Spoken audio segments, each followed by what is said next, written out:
Well, this is weird. Hey, It's very early to be doing this. smash and Should we retweet do? on it. Hold on. Should we do the taps microphone meme? Is this thing on? We're doing this pretty early. There it is. Oh boy. What I actually have a legitimate question and concern here. for the pre-show? Yeah, go ahead. Yeah, what happens if everybody's at work? We're at work too. We're also at work. But I mean, like people asking us questions on a Friday free for all. Then they have their priorities right, man. Right, that's fine. Kind of the spirit of the we of celebrate the, the people that are here today. These are the true lifers. These are the diehards, yeah. And when Joe and I spent quality time yesterday together, we talked about what a Friday free for all would look like before we agreed to do this version of the Friday free for all. And we have topics. So if the people are working, doing their responsibilities, just like we are, these are our responsibilities. Right. We will be ready to go. Yeah. The days of 9 to 5, nobody does that, right? It's a Friday too. Like, yeah, you know, this is like that. This is that lunch hour too, you know? Isn't there somebody's birthday today? I know it's my wife's, but there's somebody else. No, that's the one I was going to go with. No, but somebody else's birthday today. I was like, oh, wow, my wife. Oh, it's Jeff Risden. Jeff Risden. Happy birthday, Jeff. Not a chance he's watching this stream. Sean, we're done at 12. We're done at 12. You're going to see the whole damn thing. We got work to do at 12. Send all your hot takes. All of them. We obviously have our own topics. Jared, hello. Yeah. Hello, everybody. Welcome in. Gather around. If this is your first time joining us for Draft Dudes, this is our first time doing it at this time. But it is a live recording of the Friday Free-for-All episode of the podcast that will be in your feeds later today. So if you missed it, you can catch the rest of it later because it'll be in your feeds the moment it's done. Well, the moment I'm editing it. But all right, gentlemen, it's 1 minute past. I think it's time to do this thing. It's time.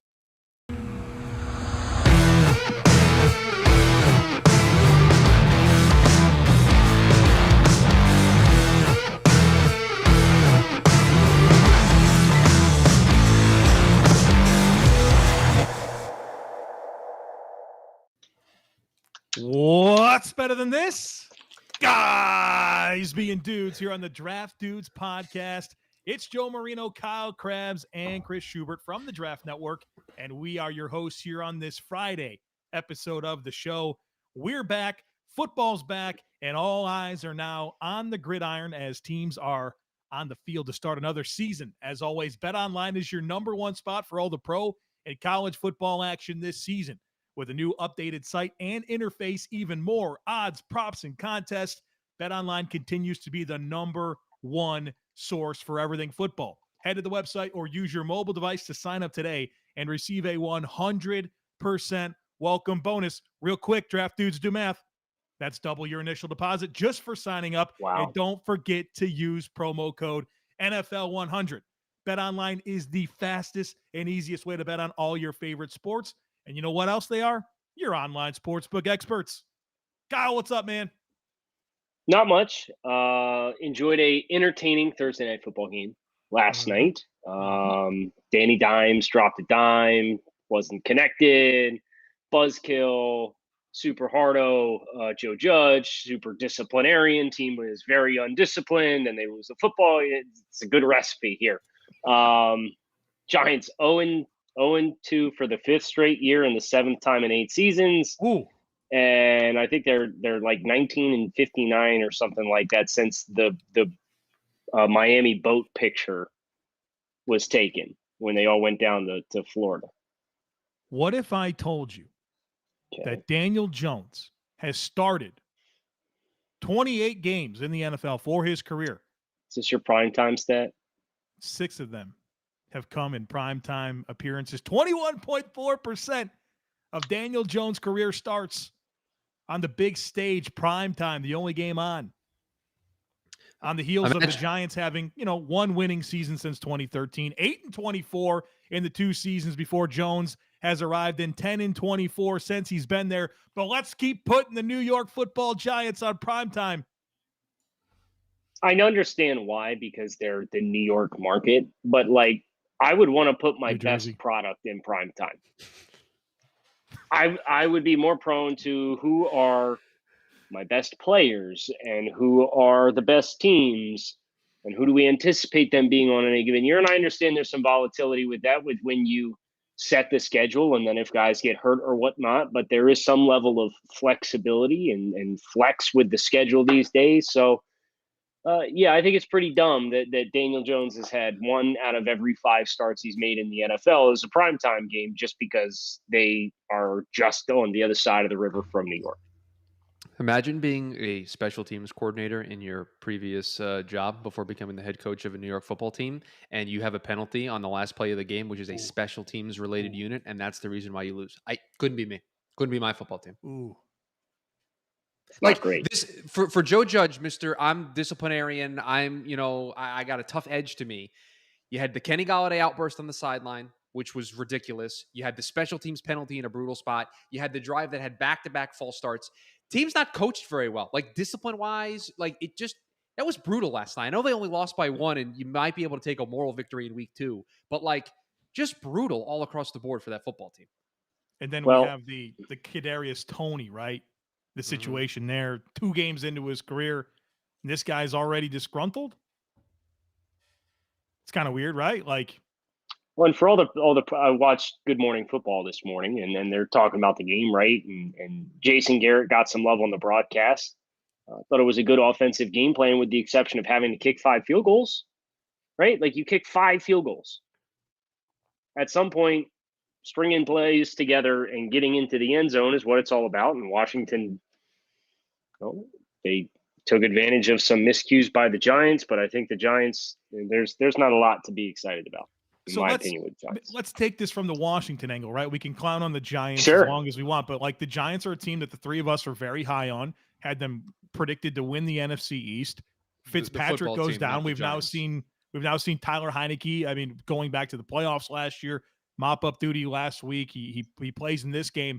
How do we feel? Do we still in on Washington? Do we think Taylor Heineke can get this done for the next 8 to 12 weeks, presumably? I think the defense needs to play better. I think that's the biggest takeaway. Is the Chargers were 14 of 19 on 3rd down in week 1, and then you give up 29 points to New York, and credit that you didn't let them into the end zone a bunch and made them kick field goals, but you still gave up 29 points. So I know they got some inexperience there with Jamin Davis and some new pieces in the secondary, but that's been the biggest disappointment for me. And I think Taylor Heineke is perfectly capable of giving you the Ryan Fitzpatrick experience, for better and for worse. He showed it to you last night. Yeah. It's defensively, can you buckle down and find kind of that ferociousness that you had in the back half of the season last year? And that remains to be seen. But I think that, for me, is the biggest X factor for what Washington's next 2 months is going to look like. And Ron Rivera talked about that after the game. He's like, we got too many good players on defense for us to perform at that level. And you saw the moments of really good individual plays. I mean, Landon Collins triggering downhill and making big-time stops in the hole. You saw John Allen make some plays in the backfield, Chase Young. But they got to play better as a unit. That Jamin Davis tackle in space on Sterling Shepard to stop them and only hold him to a field goal was a really good play. That was a play where you went, okay, that's why that guy was drafted in the 1st round. Now, there were moments when that defense didn't look particularly good and they weren't able to get sustained pressure to Daniel Jones. He had a ton of time back there for a good portion of the game. But I think you saw what, at least on offense, everybody loves about this Washington team. They got skill players everywhere. Ricky Seals-Jones makes a play on that ball that Heineke throws to the back corner of the end zone.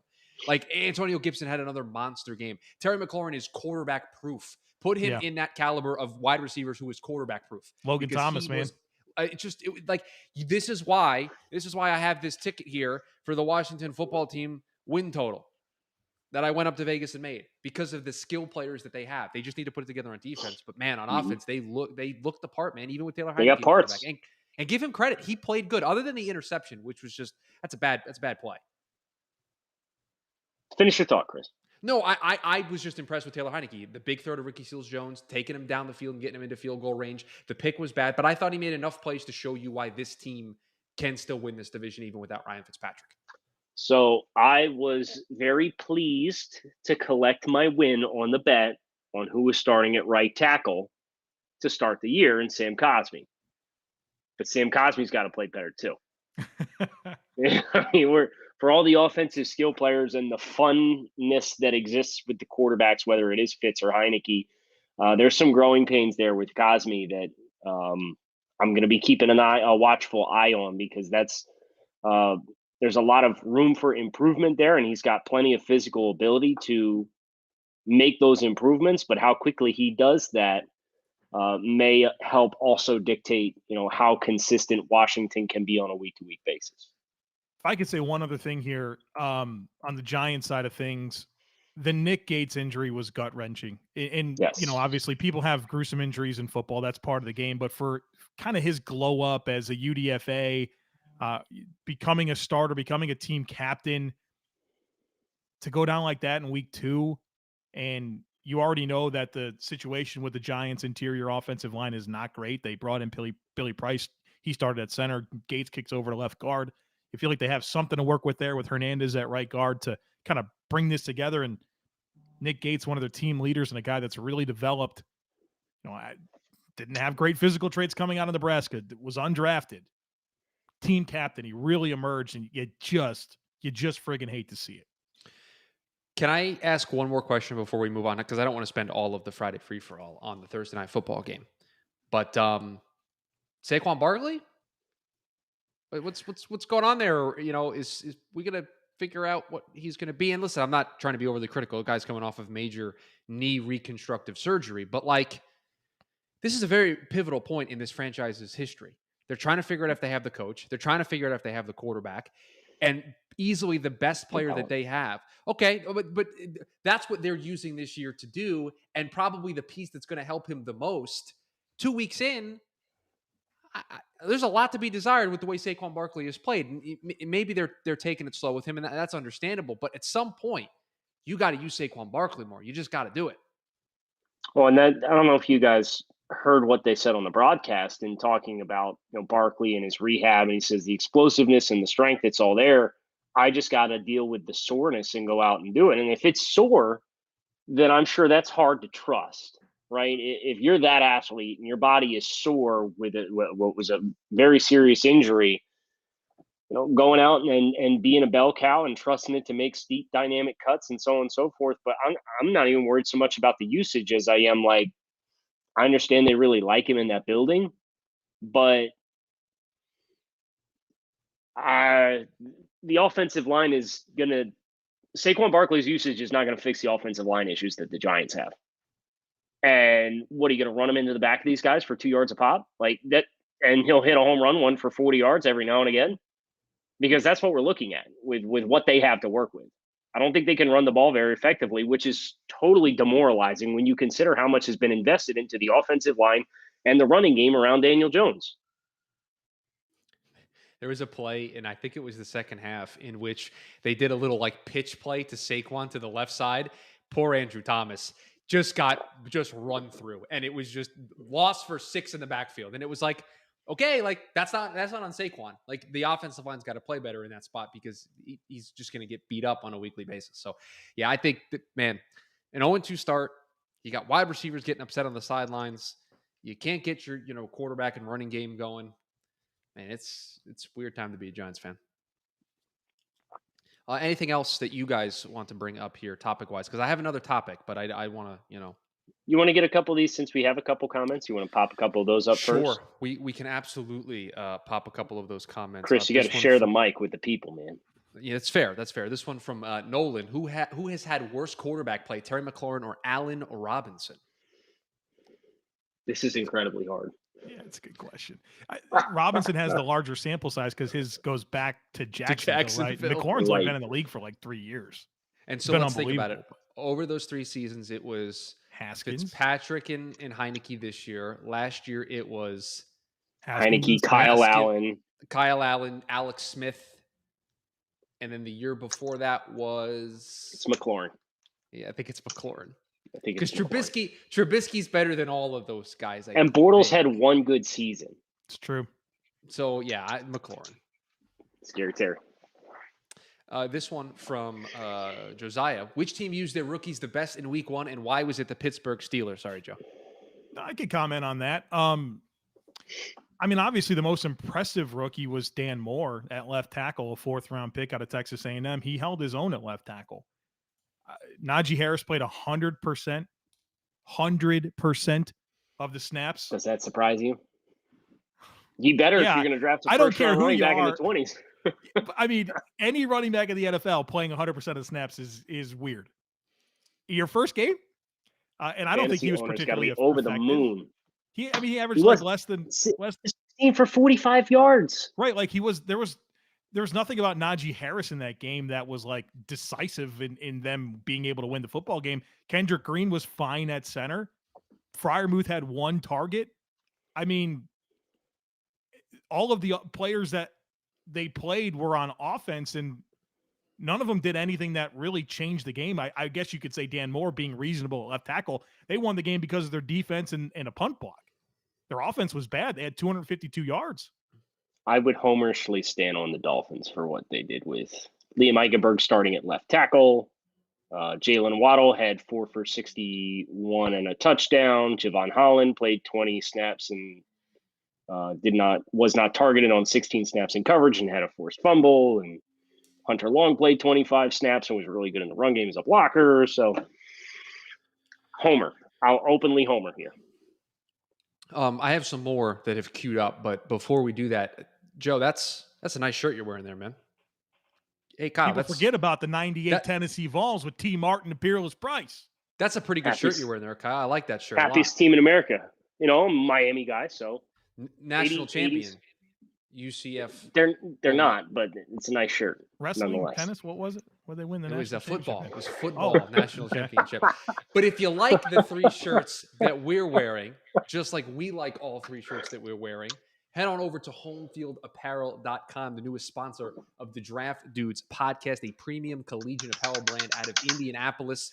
These incredibly comfortable, officially licensed apparel with vintage college designs. And listen, I'm telling you, these shirts are super comfortable. I got another one that you'll see on the show pretty soon. And these T-shirts are extremely comfortable. They have over 100 schools that they're officially licensed with. They add more schools all the time.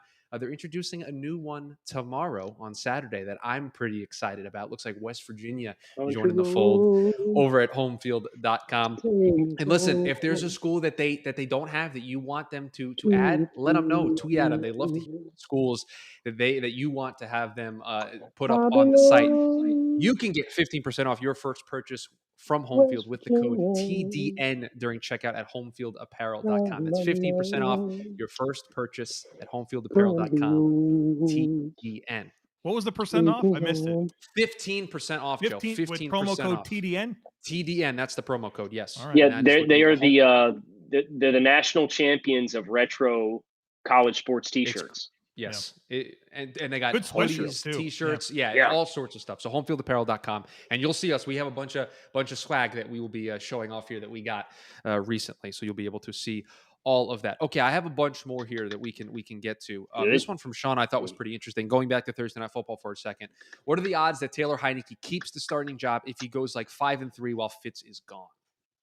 Okay, so let's play our favorite game. The Washington football team schedule.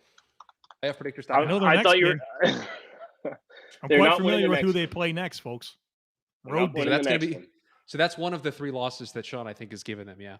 Okay. They also play the Saints, Chiefs, Packers in the next 5 games. Whoa! Wait! They play. And then the Bucks. And then the Bucks and Packers and Bucks is their next 4. So they have Atlanta Falcons, mixed in there. Saints, Chiefs, Packers, Broncos are their next 6. If we go next 8, like Sean suggested, it's then Bucks and Panthers. And then, by the way, the Seahawks are looming there in the background. Yeah, that's tough, man. That's a tough stretch. If he goes 5-3, he's gonna keep the job. Keeping the job. Yep. If he goes 5-3 on this schedule, yes, he keeps the job. Yeah. Damn. Absolutely. They get like all the perceived like Super Bowl contenders baked into in a 6-game bucket. Yeah. All right, Joe. Like, looking forward to that Falcons game, I bet. I will I'll let you handle this next one. Do you have your big radio voice? You know, I don't think she wants me to answer that question. But I'm going to put it up and you have to read it. But you put it in the chat. It's and I'm not reading it because it's slander against my team. All right. The birthday girl herself, Lorraine. Happy birthday. Happy birthday. Happy birthday. No, that Joe. I'm not singing. Oh, no. I think we can do that. Actually, I think happy birthday is not copyrighted. I think we could have done Brother. that. I think we're okay. But never mind. Continue. That was the most ridiculous concern that you've ever had. Lorraine says, did the Panthers win because the Jets suck? Or did they win because they're good? What was Lorraine's emotions after the game, week 1? Lorraine's emotions after the game was, I think that she's fully aware of the Carolina Panthers still not being quite the type of team that you think is a legitimate playoff contender. She was happy that they won the game. But I still think Lorraine is very much in the process of accepting and learning about a completely different nucleus of the Carolina Panthers than the one she fell in love with, right? This is her first time going through that pivot, right? Where her guys are Cam and Thomas Davis, Luke Kuechly, Greg Olsen. Those are her favorite players. And now it's like, oh, it's Jeremy Chin and Brian Burns and DJ Moore. It's like she's still adapting to them. And so I think there's a level of caution. She's like, you got to win me over. You got to win me over like Ron Rivera and that group did. So I think the jury's still out for her in terms of the way she feels about this team. Tell has a question and a take. Which one do you want? Question or the take? Give me the take. Give me the take. Okay. Trey Lance's chances of winning the Offensive Rookie of the Year are increasing as the Bears don't play Fields and Meyer is destroying the Jags. If him and Fields play within the next 3 weeks, Lance will win it. Mac Jones is getting way more love than any of the other quarterbacks. And he's not going anywhere. He's going to play. And they're going to be a team that wins games. I don't think you should be worried about Trevor Lawrence or Justin Fields. If you're Trey Lance, like, you got to get the starting job like this week, and you got to catch Mac Jones, who everybody is already all over. I've heard him comp on the television in the last 48 hours to Tom Brady and Matt Ryan. So, guys played one game. By the way, there's another quarterback also in the AFC East that put up some pretty good numbers in week 1 that wasn't mentioned there that I think you also got to worry about. I'm not trying to be a homer, but he threw for 258 and 2 touchdowns. If he continues to play that way and they win a couple of games that they probably shouldn't. Don't give me that Zach look. Wilson leading AFC East quarterbacks in touchdown passes right now? He's thrown 2. I don't, yes. Okay, he's got double everyone else. Double everybody else. Wow. So, yeah. Good for you. That's why they play the rest of them, right, guys? Speaking of offensive. Chris, did you see the pass pressure statistics for the New York Jets in week 1? I probably don't want. I didn't see them, and I probably don't want to see them. Second worst rate of pressure per dropback in the league in week 1 at 48%. Yeah, it wasn't good. Of dropbacks were pressured. Yeah, not great. I don't think that's just Mekhi Becton, though. No, it's the whole line. The right side in particular is not very good. The right side was not very good. But we knew that. But we did, and I thought Zach had a perfect answer to it because there was a reporter, Rich Cimini, who tried to bait him into an answer when he. Yeah, I saw this. This was not a baited answer. Oh, this was a good answer. This was a good question. It was a good question. Not if you know Rich Cimini, and he does this a lot. This is his brand. His brand is to try to get some people to say dumb stuff. But the answer was perfect. The answer was perfect from Zach. So the question was, talk about the offensive line. Offensive line gave up a bunch of sacks. How in afterwards Zach talked about he puts a lot on him, and he was trying to get Zach to blame the offensive line. That was what he was going with the question. And Zach kind of laughed, and he was like, "That's what's so great about this game. It's a team game." He goes, "There's going to be times that they're going to bail me out, and there are going to be times that I'm going to bail them out, and that's how it works." And he cited examples in the game when he was like, "Listen, I was able to do this and escape, and it bailed them out. And there were some times where they were able to keep me upright when I should have gotten rid of the ball quicker." And I thought it was a perfect answer from him on that. So it just showed the maturity and the leadership that I think a lot of us who like Zach Wilson thought was there. Joe, I'm going to read you from the transcript the question that was asked. And I'm not questioning, Chris, the status of Rich Cimini as somebody who apparently tries to play the gotcha game and get the good quote. But I want you to tell me if this question is malicious, okay? And be objective, because you know who's on what side of the fence here on what. So when a team gives up 6 sacks, usually the offensive line gets most of the blame. So you're saying, looking over the film, that there are things that you can do as well, like just learning through experience? Question mark. Like what? Just be quicker on your reads, see things pre-snap. What can you do? Question mark. I feel like I have to hear him ask it. You know, like there's I could just be some asked it, yeah. suggestive tones within that. Like it sounds pretty benign when you just read it, but if he's like poking, like, yeah, well, if they're pressuring you so much, like what can you do? What can you do? Like what can you do? I don't know. All right. I'm gonna ride the fence here I'll and keep find the both clip. my friends here. Switzerland, smart. That's very good. So I've had this take up from Trevor. Is Jamar Chase currently in the lead for Offensive Rookie of the Year? If so, how long can he realistically hold on to that lead? I continue to dismiss every non-quarterback option for Offensive Rookie of the Year. And it's not because I don't believe that the other players are worth being in the discussion. Hell, Tristan Wirfs should have been in the conversation last year. I'm not afraid to say that. Yep.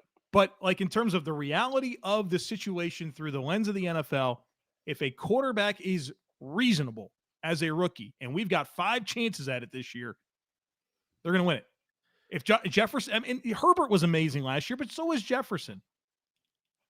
Like 1,400 yards last year. Like crazy numbers. What does a non-quarterback have to do to win the award? I don't know what it is. Play in a year in that there's not a rookie starting quarterback that is effective and puts up respectable numbers. Oh, so 2022. A respectable number.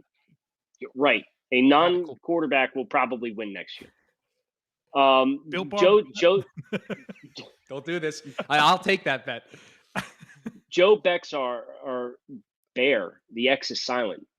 He's been trying to get us to talk about this Falcons offensive line all stream. So let's give it to him here. What's more likely, Atlanta trades for a new left guard, or they embrace the tank and move Ryan? I don't think they're moving Ryan. But I also don't think they're trading for a new left guard. Like, nobody's got surplus to give away. Right. Like, you're kind of boned with what you've got, in my opinion. I don't think they're doing either one of those things. So the story was Jalen Mayfield, a 3rd-round pick who played right tackle in college. He struggled in his first NFL game at left guard. Struggled. Are we surprised? No, but it's just your word choice there was. He was awful. He was terrible. Abysmal. Great. Woeful. Yes. Yeah. Okay, Trevor, give me a vocabulary word for this. I think I had a 3, and if he plays anything remotely close to that with any level of consistency, I'm going to be about 4 rounds too high on him. So they're going to probably start Colby Gossett this week is the plan. Jake Matthews, Colby Gossett, Matt Hennessy, Chris Lindstrom, and Caleb McGarry. I see 3 first-round picks, a 3rd-round pick, and 2 third-round picks if you count Mayfield. Like, is it this doom and gloom, or is this a situation where things aren't quite as bad as you might think they are? Well, they were pathetic against Philadelphia. They were absolutely pathetic. They had Javon Hargrave, Fletcher Cox. I mean, like, they have good defensive linemen for the Eagles. Yeah. And they kind of shifted gears midway into that game and went into more of an attack mode up front. And they couldn't do anything with them. Do we want one more? Yes. So Tell asked for his question to be put up, and I thought it was a good question. That was kind of the one I wanted to put up, so executive decision to put it up. Why hasn't Baltimore signed AP? He's easily better than Bell and Freeman, even at his age. And then he followed up with that by saying he doesn't understand how AP is not on a team. Even Tampa could use him. I sort of think about like that New Orleans Saints run with AP. Wasn't it like a couple of games he wasn't effective, and then he wound up going to like Washington or something and being? They traded him to Arizona. Was he effective? He was okay there, right? Like okay, he was okay, yeah. And then he went to Washington and he was productive. I don't know. I feel like maybe when you bring in a player like that it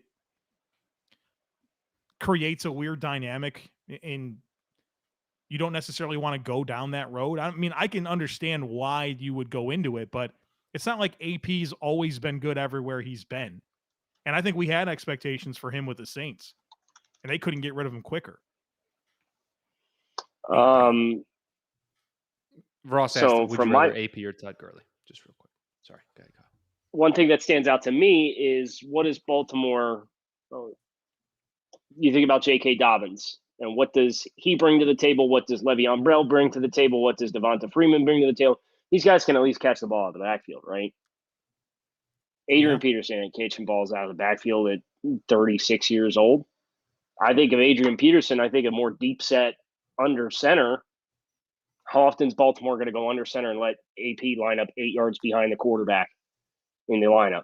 So I don't think that's times better than mine. That's the story point right there. That style, I think, of AP as a runner does not fit with what Baltimore's trying to do. 1,000,000%. That's it. He's a deep set back. Mm-hmm. And Bell and Freeman, their pass catching resumes and what you anticipated Dobbins was going to be with uninterrupted workload. I think that's a couple of dots there to connect that make it a hard sell for Peterson on that offense. So it's going to do it. Friday free for all in the books. We're going to put it in the bag. We're done here. Another week of Draft Dudes in the books. Listen, we got money down tomorrow, 10:45 to 11:45 a.m. Going through the college football, making picks against the slate. I'm feeling a big week. I'm feeling a big week. We're kind of getting past the getting to know you phase with the teams. Now you can start getting into trap games and letdowns and who's that team that's going to go across the country and just totally lay an egg, and who's looking ahead to the next matchup against a ranked team. So lots more layers to get into, and Joe always has been really, really good at sniffing out the trap games. And even though I'm the one that makes the big deal about the trap games, Joe's the one that gets them right. So we're excited to, as this season continues to evolve, to continue bringing you really fun Saturday morning content, hopefully the adult version of Saturday morning cartoons before the college football season kicks off. So we thank our friends at Bet Online for their continued support of the show. We thank our friends at Home Field for these terrific T-shirts. I got Sebastian the Ibis upstairs too, which I'm super excited to rock sooner rather than later. And we thank all of you for tuning in and listening. Thanks always for checking out the Draft Dudes podcast. Enjoy your weekend.